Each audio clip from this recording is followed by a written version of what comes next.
Very good morning, dear children. Welcome back. Today I am going to tell you The River Adventure, written by Anil Bladen. Like the Sea of Adventure, this book begins with Jack, Philip, Dina, and Lucy Ann unable to return to school at the start of term because of illness. They are in convalescence after having influenza, and the doctor has advised Mrs. Mannering that they should go away on holiday for a while. When Bill is suddenly called away to keep an eye on a man called Raya Uma, of whom the government are suspicious, he suggests taking his wife and the children with him and posing as a family man. The six of them fly to an unspecified Middle Eastern location, somewhere from the borders of Syria, where they set off on a river trip on a small motor launch driven by a native named Thala. The river is called the River of Abanja, leading Philip to dub it the River of Adventure. As they travel, Bill stops at various towns to make enquiries about Raya Uma and report back to headquarters. He knows that in the past, Raya Uma has been involved with gun running, spying, and smuggling, but no one seems certain what he is up to now. The voyage along the river is peaceful at first, and the children enjoy looking at the people, animals, and birds around them. This is from a children's Bible. Some of Blyton's descriptions are beautiful, though concise as ever. The darkness came suddenly, as it always does in southern countries. Stars shone out, large and mysterious and very, very bright. The river turned black and silver, and held as many stars as were in the sky. Bill is dumbfounded when they come on night to Sydney town, a city of lights and noise, which is not marked on the map at all. Only when morning comes does he realize that city is a film set, and that most of the buildings consist of false friends.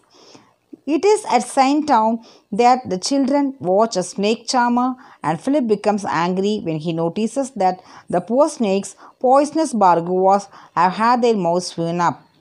A little later, Philip and the others save the snake charmer's boy attendant, Ula, from being beaten by his master, and the Ula makes his way to the children's lounge that night.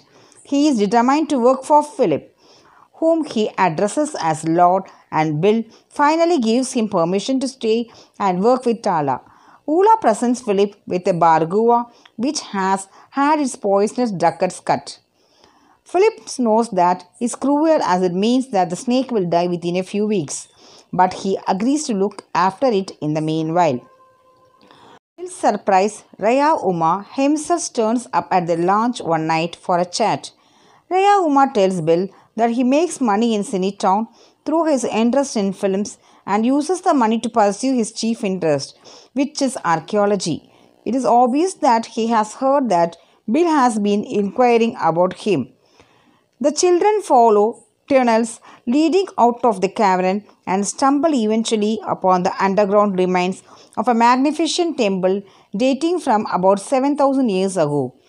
The temple was erected in honor of a goddess, and kings and noblemen brought treasures there for generations. Many items have perished, but the glorious treasures that remain include gold statues, bowls, combs, jewelry, ornaments, and daggers, rather like the treasure discovered in the ship of adventure. Bill is proud of the children for what they have done, emphasizing that ancient and fascinating items like those found in the temple belong not to any individual but to the world. By the way, this book was published in 1955, a couple of years after the coronation of Queen Elizabeth II. It is noticeable that Clever Kiki now says God save the Queen instead of God save the King. The ending of the book, which is the final title in the series, is fitting as we catch a glimpse of the four children as young adults.